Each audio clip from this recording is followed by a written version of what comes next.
আসসালামু আলাইকুম বন্ধুরা। আমরা জিও পলিটিক্স বুঝি না। আমরা বুঝি শান্তিতে থাকার পরিবেশ। আমরা বাংলাদেশ আমাদেরকে যেভাবে জিও পলিটিক্সের মধ্যে ঢুকিয়েছে শেখ হাসিনা, তার তো লাভ হয়নি, বরঞ্চ আমরা হয়েছি ভীষণ ক্ষতি সম্পন্ন। এখন গত রাত্রে খবর ছিল যে সমুদ্র সীমায় কি একটা মাছ ধরা থেকে তারা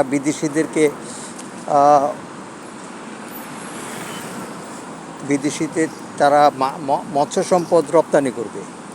ফাইজলেমি কমার জায়গা পাও না। তোমার এই খবরের পিছনে কি বঙ্গোপসাগরের মধ্যে তুমি ভারতীয় সাবমেরিন, ভারতীয় শিপ ঢুকানোর জন্য তুমি এই কথাটা বলেছ? তুমি সাবধান হয়ে যাও, তুমি সাবধান হয়ে যাও। দুঃখ হয় গতবার তোমার সপরিবারে হত্যা হয়েছে, এখন তুমি সমস্ত লীগ নিয়ে তুমি কঠিন সমস্যার মধ্যে পড়ছো। তোমাকে তো ছাড়বেই না, আর তুমি যে অবস্থা করেছো তোমার সাঙ্গ পাঙ্গদেরকেও ছাড়বে না। এখন ভারত যদি আসে, ওয়েলকাম ইন্ডিয়া। সারা জীবন তো মুসলমানদেরকে ঠ্যাঙ্গায় গেছো, বাংলাদেশে আইসা দেখো মুসলমান ঠ্যাঙ্গাদের কি মজা।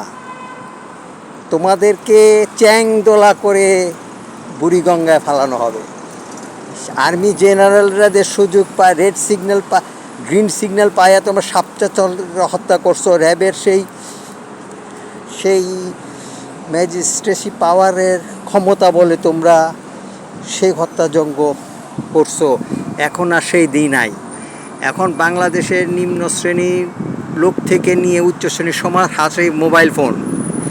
সমস্ত মোবাইল ফোনে এক মুহূর্তের মধ্যে একটা ডিক্লারেশন বাঙালিকে দেওয়া যায়।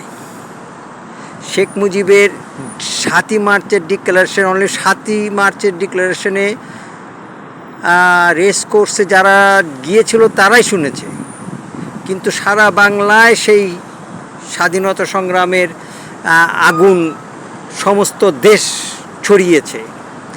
এখন একটা শেখ মুজিবের ভাষণ দূরের কথা, এখন যদি আমাদের শের আলীও ভাষণ দেয় তাহলেও সমস্ত বাঙালি এক মুহূর্তে শুনে যাবে, এবং আমাদের তার জন্য প্রয়োজন।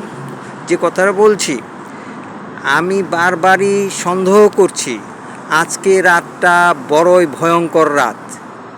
আজকের রাতটা বড়ই ভয়ঙ্কর রাত। আজকের রাতটা বড়ই ভয়ঙ্কর রাত এই জন্যই, হাইকোর্টের রায় যখন ছাত্ররা মেনে নেয় তখন শেষ চিকিৎসা করবে শেখ হাসিনা, আর তার জন্য ভারতীয় হেলিকপ্টার রয়েছে, সে ফ্লাই করবে।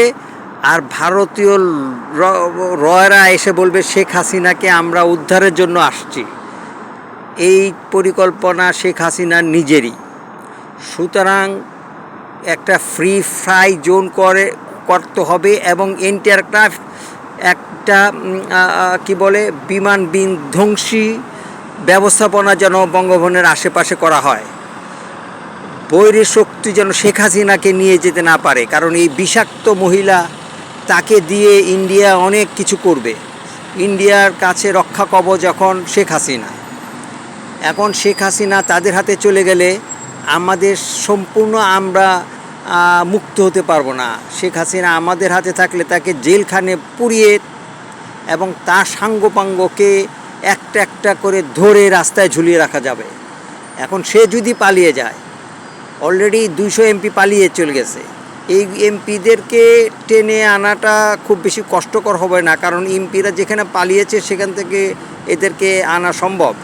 শেখ হাসিনার আত্মীয় স্বজনগুলি সব মাল্টিমিলিয়নিয়ার, তারা বাইরের সেকেন্ড পাসপোর্টটা পেয়েছে। সুতরাং তাকে আনাটা এবং বাংলাদেশে ফিরিয়ে আনাটা, সে যদি পালিয়ে যায় খুব কষ্টকর হবে। সুতরাং তাকে এখন আমাদের উচিত তাকে আমাদের উচিত এখন দেশ থেকে বের হতে না দেওয়া। ধন্যবাদ।